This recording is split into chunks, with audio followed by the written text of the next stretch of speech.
Hey guys, welcome back to the channel. In the last video, we unboxed this Deep Space Nine model kit, originally put out by AMT, being re-released this fall in clear.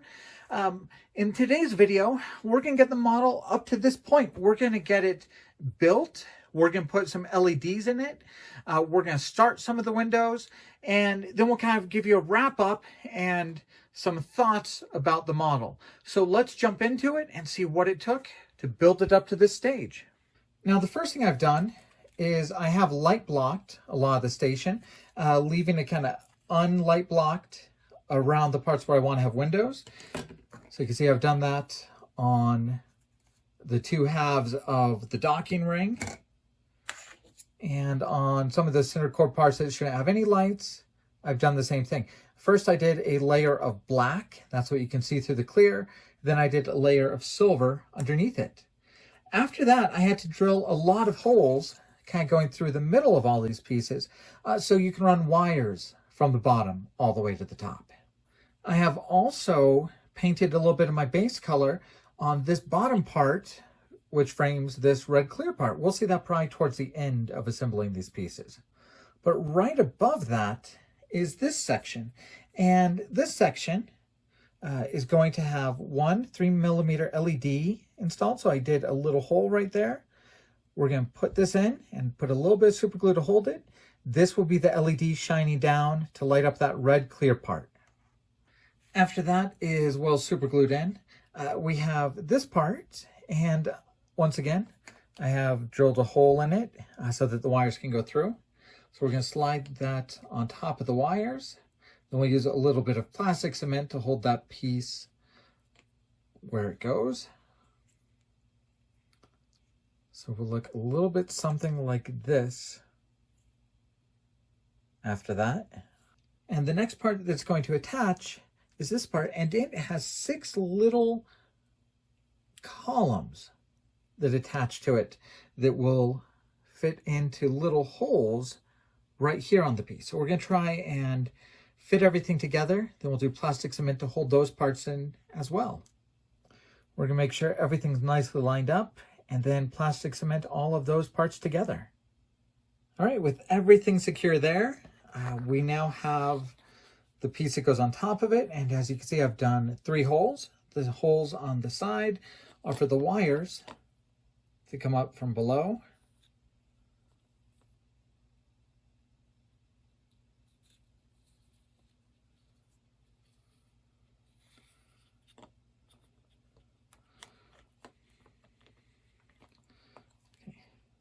We're going to close that up with a little bit of modeling cement.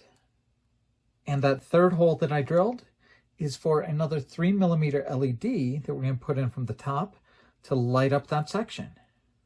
Everything's coming along pretty well.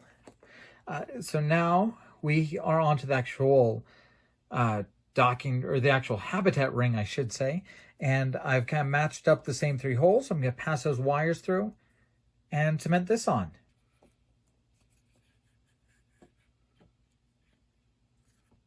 All right, I'll just apply a little bit of cement there. All right, now I have pretty much taken 2 pre-wired LEDs. I've bent them so the LEDs are at a 90-degree angle to the wires. I've shrink wrapped them into one piece, and I'm going to super glue them in to this main section. All right, so I have trimmed all the wires that are in this part and kind of twisted them together. And I also have magnet wire that we're going to feed in a couple holes that we've placed right over here. And we're going to twist those on. We're going to solder all this together and shrink wrap all the loose ends to complete our electrical work. All right, everything is soldered. Everything is heat shrinked. So now we're going to go ahead and put on the top of our center core. All right, while we're at this stage of the build, let's add a few more parts onto this central structure. These come in 2 halves. These are little sails or little mini docking pylons that attach to this habitat ring. So we're going to glue those together and add those on. They fit in these slots just like this. I'm also going to take some time to attach at least 1/3 of my docking ring to kind of help manage this wire. So I've drilled a hole here where one of my docking pylons is going to be, so I can run the wire all the way down that. And we're just going to sandwich this magnet wire within the top and the bottom half of this third of the ring. Now the other 2/3 of the docking ring, since I don't have to run any wires through them, I've already glued the tops and the bottoms together, and now we're going to glue those onto the model. They do have a joint right here where you can see it, one does fit into the other, and then you'll have a little bit of a gluing area. But most of the gluing is going to be on these big flat surfaces that will actually connect to the habitation ring. Looking at it from underneath, you can see you do have quite a few gluing surfaces here to hold it together. All right, I've turned the model upside down right now. I have also glued together the pylon halves for the bottom of the station. And we're going to start with this one. We're going to just feed my power wires through, pull that out the end of the pylon. See, there's a hole right there we'll be able to pull it out of. And we're going to assemble these. Now you'll be able to see there are slots for each pylon, and each pylon will have a set of tabs. So pretty easy to locate where those go, hold them on while we cement them. All right, now we're really starting to look like Deep Space Nine. I glued together the little stand that comes with the kits, and I just drilled a hole in it so that the wire can go into it and a hole for it to come out. And now I have these last 3 pylons. These were once again just 2 halves that I glued together, and we're going to start gluing those to the top of the station.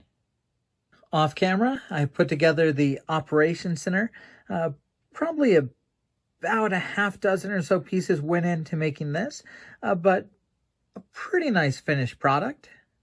And now we're getting closer and closer to being done with building this, but we have about 2 dozen inserts to put on. So we've got 3 of these. These are inserts to provide detail on these docking hatches that'll go around. So we've got 3 of those for each of the pylons. Then we've got little inserts that are going to be put on all 9 of these smaller docking areas. And then we have inserts to be put on the tips of all of the pylons. And right here, there's a look at the docking inserts for the smaller parts. And those are the inserts that go on the tip of the pylons. So we're going to put those on, and then we should be done building the station. All right, we're going to lay down a little bit of paint on the model. You can see I've already finished light blocking the parts that will be lit from the outside, but we've got to put some paint on this clear kit so we can actually see the detail and see the seams and get our first look at the actual detail on the model. All of that's really hard to see while it's still clear.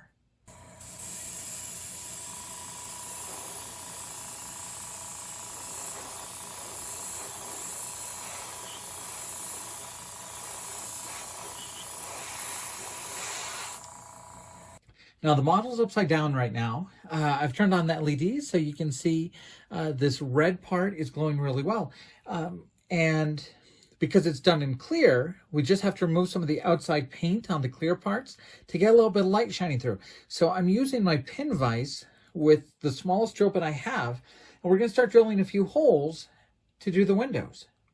Now these windows across the top are raised, so we just need to remove a little bit of the paint on top. We can use a flat file. We're just going to file off the paint that's right on top of those bumps to open those up a little bit.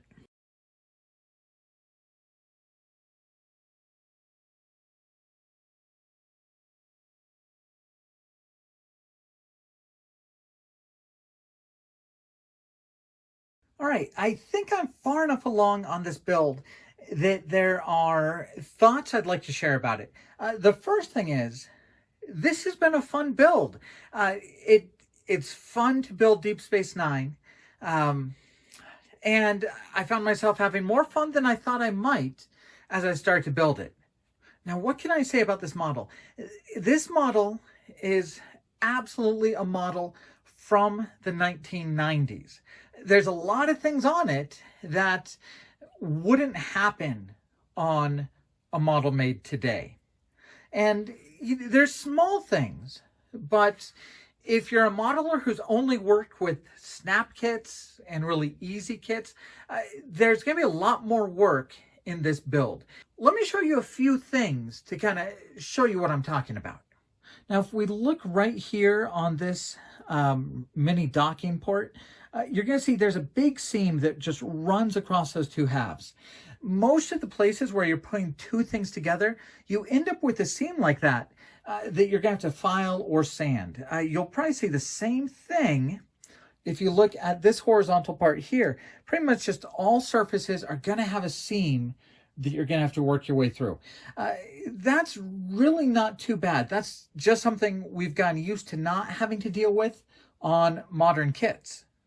You can see that across the top of the pylons too. Just the two halves of the pylons don't mate as well as we might expect. These little square and circular detail parts, you're gonna have to take a file and really get those to match up a little bit better. And there's really just a few things that would be done differently on a more modern kit. Like these bow tie shaped pieces that fit on the edge here.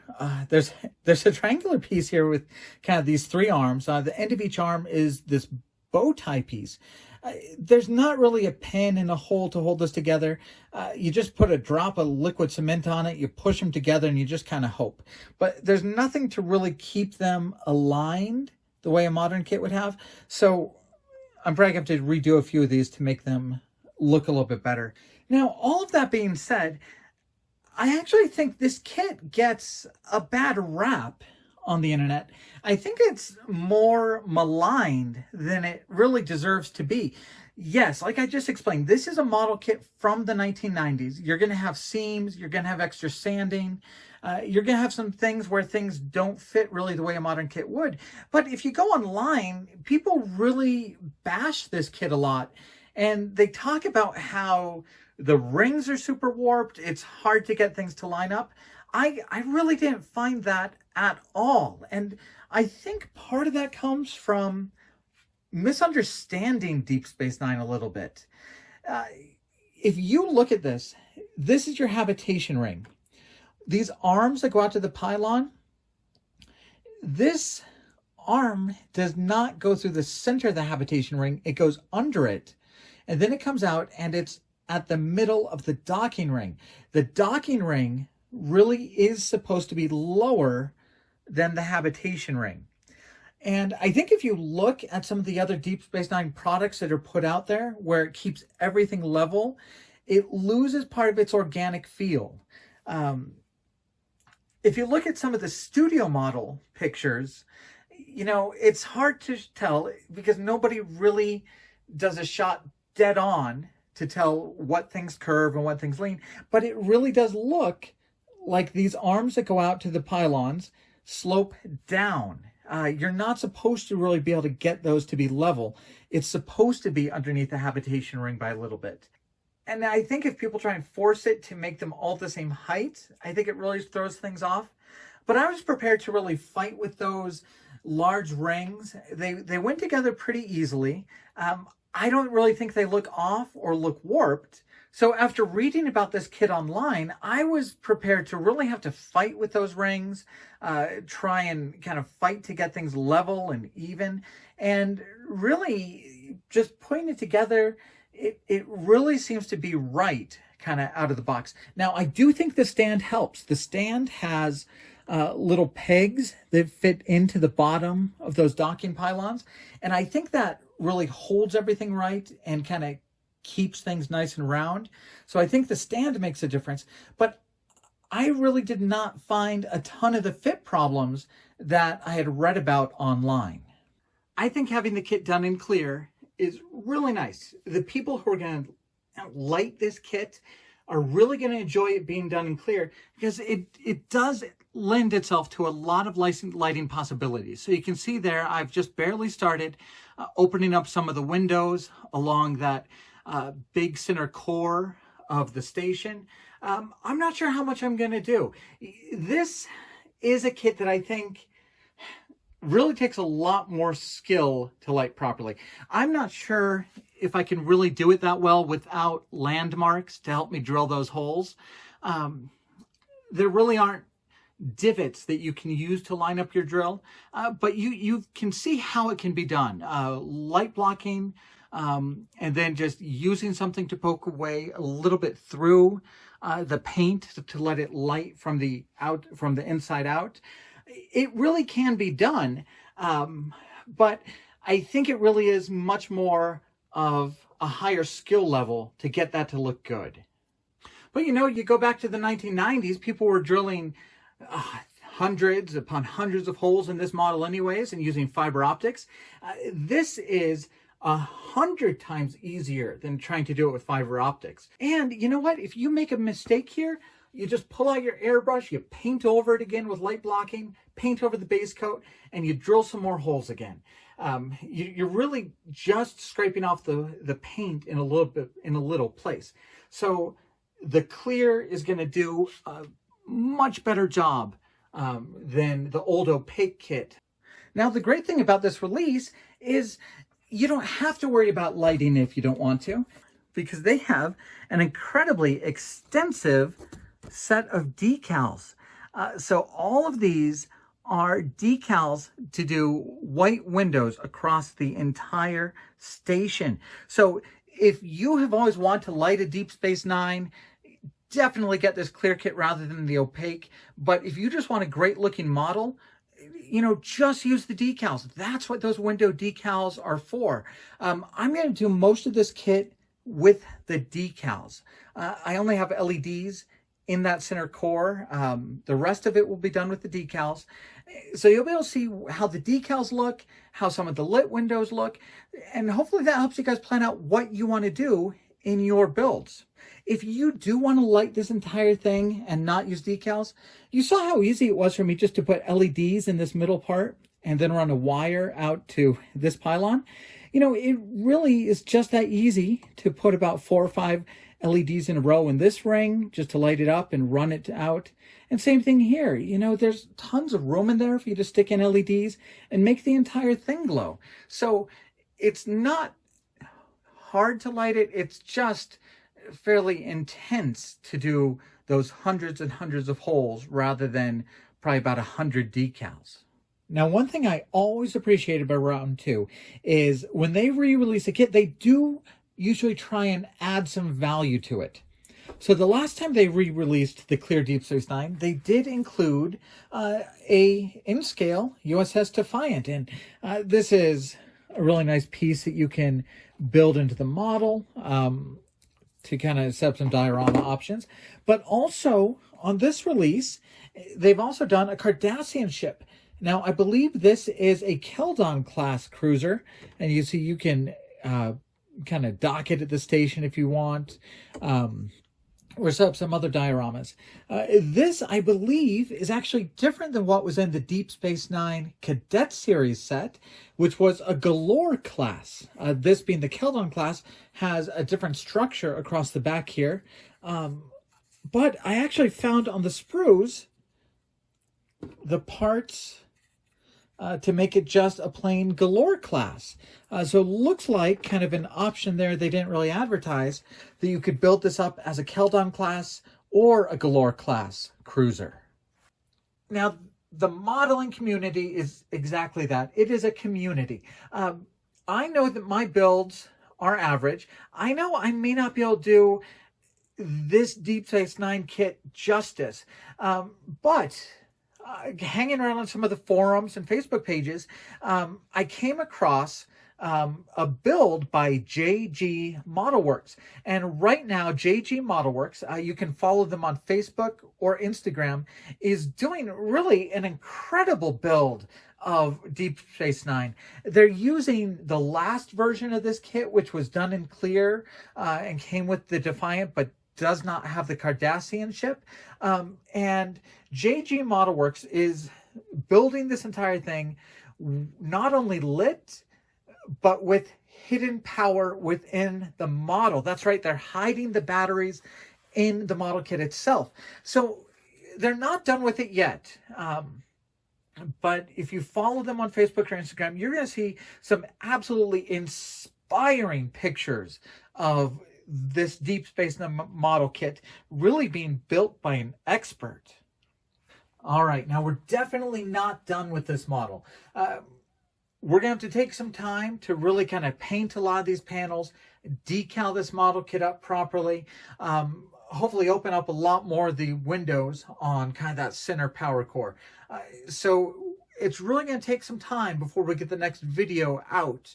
So, you know, all I really want out of most of these videos is to show you guys the models, show you what comes in the kits, how they fit together, and really give you guys an idea of what you can do with your models. So hopefully this video was a good look at how this model kit for Deep Space Nine goes together, how it works, and hopefully it's given you guys some ideas on how you can make an awesome Deep Space Nine. So once again, guys, thank you for following the channel. Thank you for watching our videos, and we'll be back with more soon.